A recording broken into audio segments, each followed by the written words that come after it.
so you can transfer your data from the USB stick on Windows. Don't panic and check out the method in this guide, and you will be done in no time. Now, the simplest solutions is to try unplugging it and then plugging it back again. And another easy fix is to check the compatibility of whatever software or hardware you're using with your PC. Just remember that compatibility is often one of the first things you should check out when buying software or hardware for yourself. But if that did not work, update your USB device's drivers by opening Device Manager. Right-click on the USB stick and select Update Driver. Now you can also try to perform a malware scan. Just search Threat and Protection, then make a quick or a thorough scan of your computer.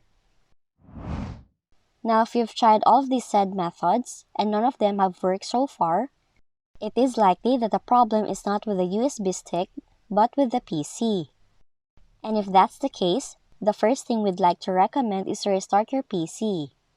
And if you've tried your hand with all the methods and tricks from